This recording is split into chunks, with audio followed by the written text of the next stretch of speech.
Hi hello everyone. TNTET paper 15, 11, 20, 25 நடந்த எக்ஸாமில் கேட்ட ஒரு மேக்ஸ் கொஷின்.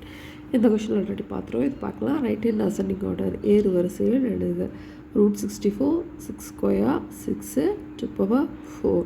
ஸோ 4 ஆப்ஷனில் ஆப்ஷன் சி தான் ஆன்சர். எப்படின்னு பார்த்துடலாம். ஸோ இங்கே பாருங்கள், ஃபஸ்ட் கொடுத்துருக்கேன்னா √64.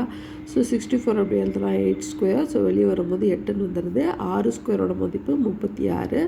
6 அப்படியே வச்சுக்கலாம். 2 பவர் 4ஓட மதிப்பு 16ன்னு வருது. அதாவது 2 4 டைம் போட்டு பெருக்கும்போது நமக்கு 16ன்னு கிடச்சி. 2 4 4 4 16. ஓகேவா? ஸோ இப்போ பாருங்கள், அந்த நம்பர்ஸ் எழுதியிருக்கோம். 8 36 6 16. இதில் எது சின்ன நம்பர்? 6. ஸோ ஃபஸ்ட்டு அதை எழுதிக்கிறோம். அடுத்து 8, அடுத்து 16, அடுத்து 36. ஸோ நெக்ஸ்ட்டு 8லேருந்து 8 எங்கேருந்து வந்தது? √64. 16 2 பவர் 4 36 6 ஸ்கொயர். ஸோ இந்த கொஷனுக்கான answer option C, 6 √64 2 power 4 6 square. Thank you.